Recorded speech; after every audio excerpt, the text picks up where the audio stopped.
Hoje eu quero meditar com você nas 5 coisas que Jesus nos falou na cruz. Jesus falou comigo e falou com você quando estava pregado no madeiro. Imagina a dor que Jesus estava sentindo na cruz. Mas ele não perdeu a oportunidade de ensinar, de pregar, mesmo crucificado, enquanto ele tinha fôlego, ele estava ali pregando na cruz. E Jesus falou coisas fortíssimas na cruz. E eu separei 5 aqui, que ele falou com você quando estava na cruz. A primeira está aqui em Lucas 23, 34, quando Jesus dizia: Pai, perdoa-lhes, porque não sabem o que fazem. Então, a primeira coisa que Jesus falou com você na cruz é: perdoe quem lhe fez o mal. Perdoe. Porque a única exigência que Deus fez para nos perdoar os nossos pecados foi que nós também perdoemos aqueles que têm pecado contra nós. Lá em Mateus capítulo 6, quando Jesus ensina a oração do Pai Nosso, no versículo 12, ele disse: perdoa as nossas dívidas, assim como nós perdoamos aos nossos devedores. Ninguém merece o perdão de Deus. Não há nada que você possa fazer que lhe dignifique, que lhe habilite, que lhe qualifique a receber o perdão de Deus. A única coisa que ele exige é que você perdoe. Lá em Mateus capítulo 6, versículo 14, ele diz: porque se perdoardes aos homens as suas ofensas, também vosso Pai Celestial vos perdoará a vós. Se, porém, não perdoardes aos homens as suas ofensas, também vosso Pai vos não perdoará as vossas ofensas. Eu recebo o perdão que eu dou.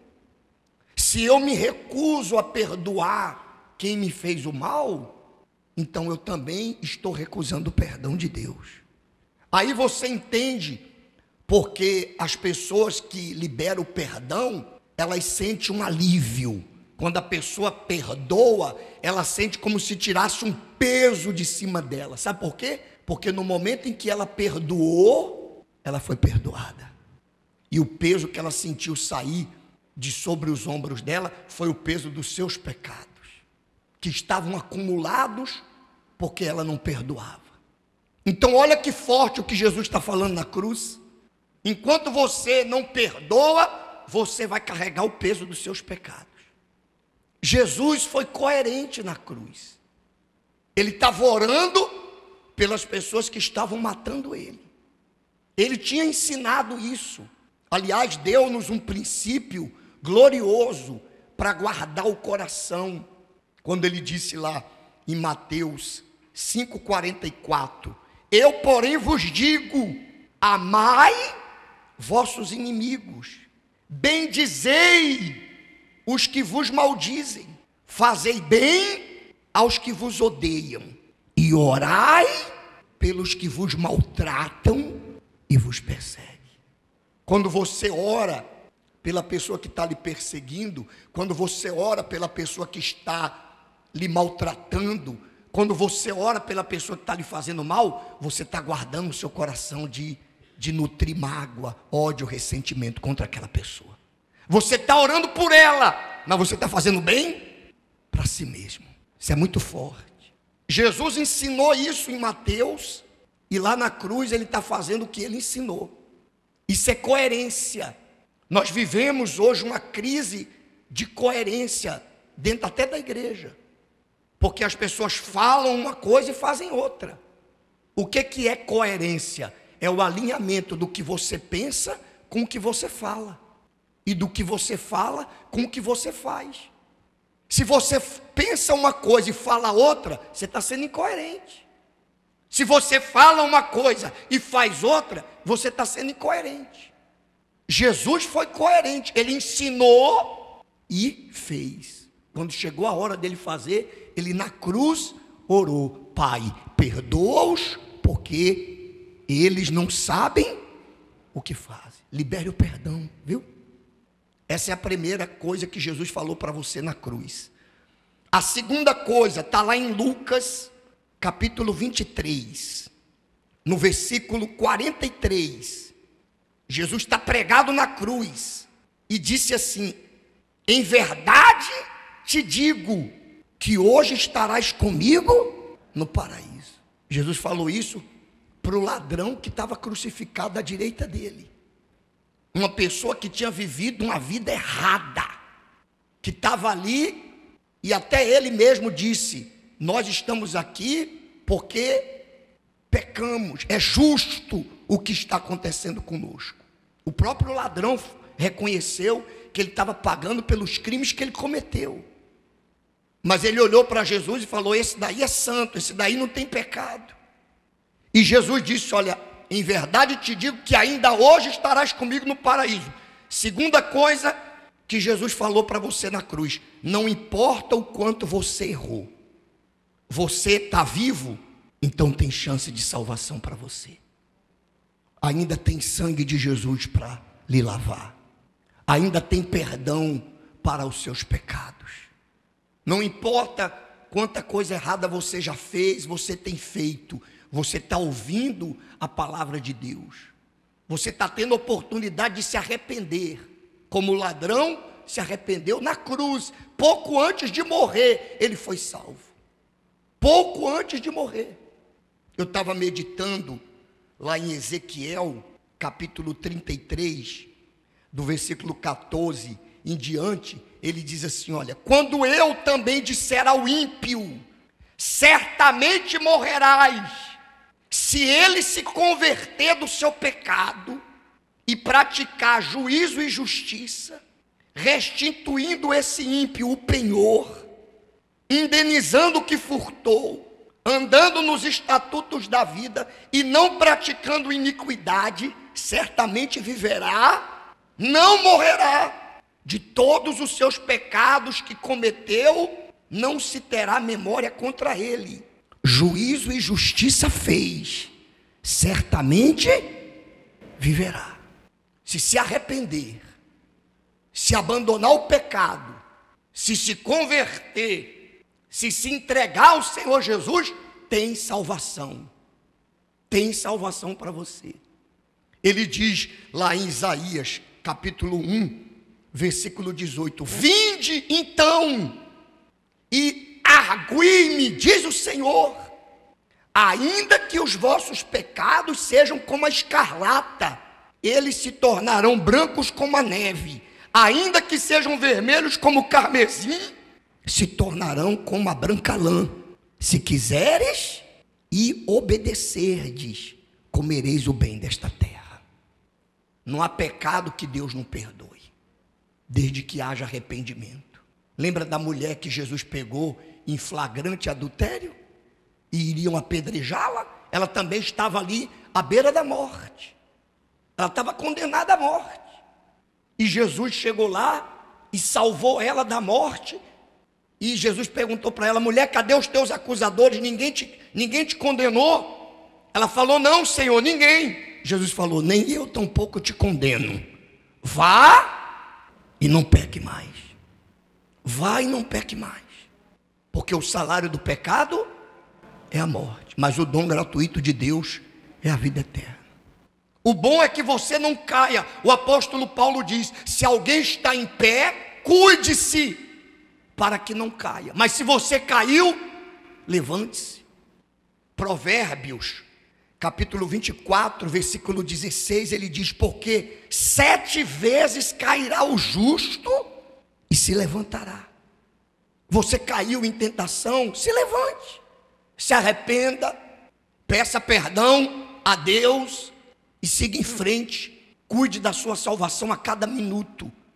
Enquanto vida, esperança. Não importa os erros que você cometeu. Você está vivo, tem salvação para você. Mas você tem que abandonar o pecado, se converter e se entregar ao Senhor Jesus. Terceira coisa que Jesus falou conosco enquanto estava na cruz. João capítulo 19, no versículo 26. Ora, Jesus, vendo ali sua mãe, e que o discípulo a quem ele amava estava presente, disse à sua mãe: mulher, eis aí o teu filho. E depois disse ao discípulo: eis aí a tua mãe. Você sabe qual é a terceira coisa que Jesus falou com você na cruz? Cuide dos que estão perto de você. Jesus estava morrendo. Ele ia ressuscitar, mas ele ia ascender aos céus. E ele falou para João: João, agora você cuida dela. Você cuida de Maria, João. Maria, você cuida de João. É assim, nós temos que cuidar daqueles que estão próximos de nós. Não tem como cuidar do mundo inteiro. Não tem como ajudar o mundo inteiro ao mesmo tempo. Mas se você ajudar quem está do seu lado, se você ajudar o seu vizinho, da direita, da esquerda, se você ajudar as pessoas que fazem parte do seu grupo, se você ajudar quem trabalha com você, se você ajudar especialmente os da sua própria casa, porque ele usa o termo mãe e filho. E eu lembro do que o apóstolo Paulo fala lá em 1 Timóteo, capítulo 5, versículo 8, quando ele diz assim: olha, mas se alguém não tem cuidado dos seus, e principalmente dos da sua família, negou a fé. E é pior do que o infiel, é pior do que o incrédulo. Tem filho que não cuida da própria mãe, não cuida do próprio pai, abandonou o pai, abandonou a mãe mora lá só, o pai mora lá só, não liga nem para saber se está vivo ou morto, não ajuda. Tem mães que abandonou os filhos, tem irmão que não ajuda o próprio irmão, a própria irmã. Cuide dos seus. Jesus estava falando, ó, cuide um do outro. Principalmente dos da sua própria casa, principalmente dos da sua própria família. E ele diz assim, olha, que forte, 1 Coríntios 1,10. O apóstolo Paulo diz assim, ó: rogo-vos, porém, irmãos, pelo nome do Senhor Jesus Cristo, que digais todos uma mesma coisa, e que não haja entre vós dissensões, antes sejais unidos em um mesmo pensamento e em um mesmo parecer. União. Tem que haver união dentro da sua casa, tem que haver união dentro da igreja. No que depender de você, tem que haver união lá no seu trabalho. Você não pode pensar só no seu umbigo, você não pode olhar só para o seu lado. Não é pecado você querer ter um lugar ao sol, não. Você pode ter o seu lugar ao sol. Pecado é você querer o sol só para você. Pecado é você querer tudo só para você, ser ganancioso, ser avarento. Lá em Filipenses, capítulo 2, a partir do versículo 3, Paulo continua exortando, ó: nada façais por contenda ou por vanglória, mas por humildade, cada um considere os outros superiores a si mesmo. Não atente cada um para o que é seu propriamente, mas cada qual também para o que é dos outros. Está vendo? Pense no outro. Foi isso que Jesus nos ensinou quando falou: João, cuide de Maria, viu? Maria, cuide de João. Não pode haver fofoca, não pode haver partidarismo, não pode haver sentimento faccioso, onde fica ali as facções divididas, uns lutando contra os outros. Não, nós estamos do mesmo lado. Se estamos vivendo pela fé, se somos guiados pelo Espírito Santo, se estamos servindo ao mesmo Deus, nós estamos do mesmo lado. Sua família está do mesmo lado. É igual casal. Você casou com uma pessoa, é a mesma carne, vocês estão lutando, ou ao menos deveriam estar lutando, pelo mesmo objetivo. Não num cabo de guerra, um querendo mostrar que é maior do que o outro, que é melhor do que o outro, disputando com o outro. um tentando frustrar os planos do outro.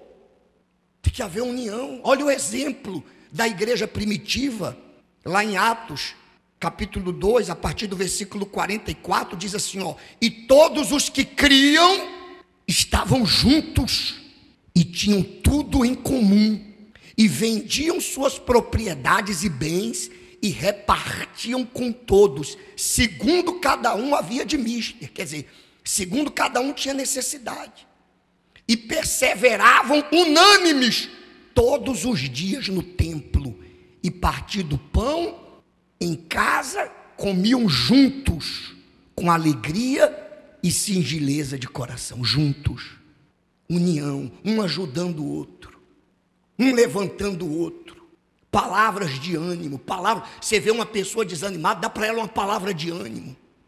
Você vê uma pessoa que caiu, você dá uma palavra que levanta ela, não de julgamento. A pessoa já está se sentindo mal, a pessoa já está se sentindo culpada, a consciência já está latejando, o diabo já está acusando. Não precisa você acusar também não. Você tem que ser aquele que vai levar a palavra que levanta, que anima, que faz a pessoa querer seguir em frente. Ele fala que nós não devemos pisar na cana que já está quebrada. Cuide uns dos outros. Foi o que Jesus nos ensinou na cruz. A quarta coisa que Jesus falou conosco na cruz, Evangelho de Mateus, capítulo 27, versículo 46. E perto da hora nona, exclamou Jesus em alta voz, dizendo: Eli, Eli, lama sabactani, isto é, Deus meu, por que me desamparaste? A maior tortura para Jesus na cruz não foram os pregos nas mãos, não foi a coroa de espinho na cabeça, não foi a surra que ele tomou antes de ir para a cruz. A maior tortura para Jesus foi esse momento aqui, da separação do Pai, quando o Pai o abandonou, porque ele levou sobre si os pecados de toda a humanidade. Por isso que você vê que lá no Getsêmani, ele chegou a orar: Pai, se possível, passa de mim esse cálice. Esse cálice era esse momento aqui da separação. Mas Jesus foi abandonado por Deus para que ele nunca venha nos abandonar. E essa é a quarta coisa que Jesus falou com você na cruz: Deus nunca vai lhe abandonar. Ele foi abandonado por você, para que você não seja abandonado. Ele prometeu lá em Mateus 28, 20, ele disse: e eis que estou convosco todos os dias, até a consumação do século. Ele prometeu: não vos deixarei, não vos desampararei, não vos deixarei órfãos. Depois você lê o Evangelho de João, capítulo 14, ele fala: eu vou para o Pai, mas eu vou rogar a Ele, e Ele vai enviar o Consolador, o Espírito Santo, que vai estar para sempre convosco. Ele vos ensinará todas as coisas, vos fará lembrar das palavras que eu vos disse. Às vezes, quando a pessoa está passando luta, desertos, tribulações, injustiças, perseguições, vem esses pensamentos: será que Deus me abandonou? Meu Deus, onde é que o Senhor está quando eu mais preciso do Senhor? Deus está com você. Deus nunca vai lhe abandonar, não. Elias teve essa sensação, chegou a pedir a morte. Jó também teve essa sensação. Davi teve essa sensação. É natural do ser humano ter esse medo, essa preocupação quando está passando por situações difíceis, recebeu o diagnóstico de uma doença incurável, acabou o casamento, perdeu tudo que tinha materialmente falando, né? Sofreu uma traição, uma injustiça, está passando, está sendo moído. E a pessoa pensa: será que Deus me abandonou? Não, Jesus nunca vai te abandonar. Ele disse lá em Isaías 49:15: porventura pode uma mulher esquecer-se tanto de seu filho que cria, que não se compadeça dele, do filho do seu ventre? Mas ainda que esta se esquecesse dele, contudo, eu não me esquecerei de ti. Que forte. Deus está falando, pode por acaso a mãe abandonar o seu filho a quem amamenta, a sua criança a quem ela ama? Pode uma mãe abandonar o seu filho que ainda mama? Mas ainda que isso venha acontecer, Deus está falando, eu nunca vou abandonar você. Deus nunca vai te abandonar. Deus está contigo e Ele vai te ajudar para você sair dessa situação. Você está passando por esse deserto, você não vai morrer nele não, você está passando. E Deus está passando com você. E a quinta e última coisa, dessas 5 aqui que eu separei, que Jesus falou conosco na cruz. João capítulo 19, versículo 28, para terminar. Sabendo Jesus que já todas as coisas estavam terminadas, para que a escritura se cumprisse, disse: tenho sede. Você sabe o que é que Jesus está dizendo aqui para você quando Ele diz eu tenho sede? Sede de almas. A sede de Deus é de salvar. Ganhe o máximo de almas que você puder. Sacie a sede de Deus de salvar o máximo de pessoas possível. Foi para isso que Ele nos chamou. Lá em Marcos 16, Ele disse: ide por todo o mundo e pregai o evangelho a toda criatura. Não perca a oportunidade que Deus lhe dê de falar de Jesus para alguém. Não apenas com palavras não, mas com seu comportamento. Quando você dá um bom testemunho dentro da sua casa, você está falando de Jesus. Quando você mostra o caráter de Deus no seu trabalho, você está falando de Jesus. Quando você tem uma postura correta, idônea, você está falando de Jesus, porque as pessoas percebem que há algo diferente em você, que você é diferente, que você se comporta de forma diferente. Isso desperta nas pessoas uma curiosidade de querer saber o que é que você tem. Que você não é egoísta, você quer ajudar todo mundo, você não olha só para o seu lado, você vê o lado dos outros. Por que você é assim? O que é que você tem? Aí é a oportunidade de você falar de Jesus. Foi para isso que Ele nos batizou com o Espírito Santo. Está lá em Atos capítulo 1, versículo 8. Mas recebereis a virtude do Espírito Santo que há de vir sobre vós, e ser-me-eis testemunhas, tanto em Jerusalém, como em toda a Judéia e Samaria, e até os confins da terra. Jesus nos batiza com o Espírito Santo, não é para a gente ficar dentro da igreja falando em línguas, não. Não é para a gente ficar usando os dons espirituais para se promover, não, para querer aparecer, não, para querer se destacar dentro da igreja, se promover aos olhos das pessoas dentro da igreja, não. Os dons espirituais é para serem usados em favor do reino de Deus, não da promoção pessoal, não do ganho pessoal. Eu não posso usar os dons que Deus me deu para meu ganho pessoal, para o meu sucesso pessoal, para o meu bem pessoal. Quando a Bíblia fala do Espírito Santo, ela fala de frutos. Gálatas 5:22 fala do fruto do Espírito. Amor, alegria, paz, longanimidade, benignidade, bondade, fidelidade, mansidão, domínio próprio. Frutos. Nenhuma árvore dá fruto para si mesma. A laranjeira não chupa laranja. A macieira não come maçã. A videira não chupa uva. A árvore dá fruto para os outros. Dá fruto. Jesus disse que nos limpou e nos enviou para que nós demos fruto. Nós temos que dar fruto. Nós temos que ganhar almas. Nós temos que ser agentes do reino de Deus. Você tem que ser Jesus. A palavra cristão quer dizer pequenos cristos. Você tem que ser Jesus na sua casa. A pergunta que você tem que se fazer em toda e qualquer situação é: o que Jesus faria se estivesse aqui no meu lugar? E Ele está dentro de você. Se você é cheia do Espírito Santo, ele está dentro de você. E por isso você tem que focar no batismo com o Espírito Santo. Porque o Espírito Santo é Jesus dentro de você. É Deus dentro de você. Lhe guiando.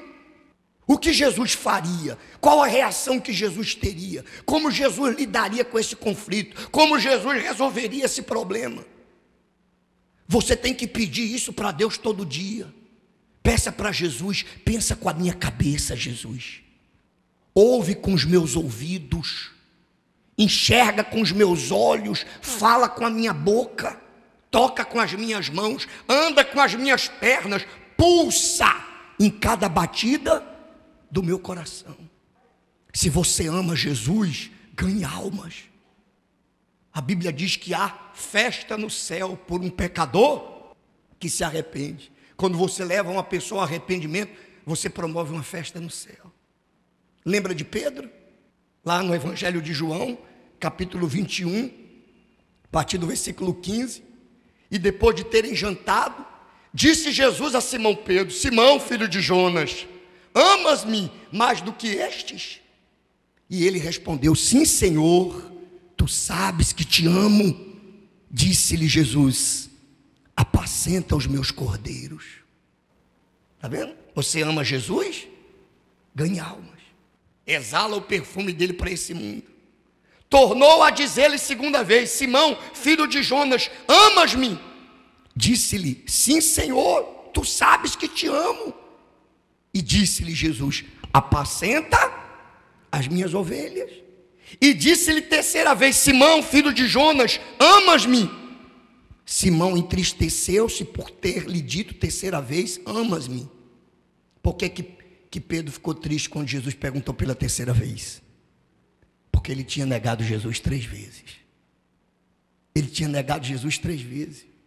Mas Jesus perdoou ele. E agora Jesus está falando para ele: Pedro, esquece o que passou. O que eu quero é que você ganhe almas daqui para frente. Eu quero contar com você daqui para frente. Esquece os seus erros do passado. Deixa Deus te usar daqui para frente. E disse-lhe: Senhor, tu sabes de tudo. Sabes que eu te amo. E Jesus lhe disse: apacenta as minhas ovelhas. O que é que você está fazendo pelo reino dos céus? Você quer fazer alguma coisa para Deus mesmo? Você ama Jesus mesmo? Você quer agradar a Jesus? Ganhe almas. Traga os sofridos até Ele. Dê bom testemunho. Cumpra o seu chamado. Atenda ao seu chamado. Como Paulo diz lá em Hebreus 5:12. Hebreus capítulo 5, versículo 12. Porque devendo já ser mestres pelo tempo, ainda necessitais de que se vos torne a ensinar quais sejam os primeiros rudimentos das palavras de Deus, e vós haveis feito tais que necessitais de leite e não de sólido mantimento. Tem muita gente dentro da igreja que, pelo tempo que tem de igreja, pelo conhecimento que tem da palavra, já era para ser obreiro, já era para ser obreira, não era mais para estar aí no banco da igreja só bebendo leite, não. Não era para estar aí só bebendo leite, não, só fazendo corrente, não, só fazendo campanha, só fazendo propósito, não. Já era para estar na linha de frente, ganhando almas. Já era para estar num grupo. Tem tanto lugar, tem tanto espaço na igreja para Jesus lhe usar. Ele disse: a seara é grande, os trabalhadores são poucos. Não falta lugar para Deus te usar. Mas você tem que se colocar à disposição dele. Já é tempo de você dar fruto, já é tempo de você fazer mais para Deus. Deus espera mais de você, mais do que dízimos e ofertas. Ele espera você, Ele quer usar você. Ele quer que você seja um expoente nas mãos dEle. Ele tem uma obra gloriosa para fazer através da sua vida. Ele tem feito uma obra gloriosa na sua vida. Agora Ele quer fazer uma obra gloriosa através da sua vida, na vida das outras pessoas. Atenda ao seu chamado. Saia da sua zona de conforto. Diga para Deus: eis-me aqui, Senhor. Como que o Senhor quer me usar? Como que eu posso te servir? Tem trabalho na igreja, no presídio, tem trabalho no hospital, tem trabalho no cemitério, que é o trabalho do consolador, que vai lá orar pelas pessoas que estão enterrando os seus entes queridos. Tem trabalho para quem está com depressão, tem trabalho para quem está tentando se matar, tem trabalho com os moradores de rua, os anjos da madrugada. Tem trabalho para todo mundo. Tem muito trabalho e poucos trabalhadores. Não adianta você dizer para Jesus que o ama com os lábios, mas o coração está longe dele, não. Se você ama, ganhe almas. Se você ama Jesus, sirva mais a ele. Para de resistir ao chamado dele. Para de colocar empecilho. Para de colocar desculpa. Para de olhar para onde Deus não olha. Ah, mas eu isso. Mas eu não tenho condição. Mas eu não sei falar. Mas eu sou tímido. Ele vai botar as palavras na tua boca. Ele vai te usar. O Espírito Santo vai te usar. Você só tem que se colocar à disposição dele. Compreende isso ou não? Atente para essas 5 coisas que Jesus nos falou na cruz, que você vai dar um novo rumo à sua vida.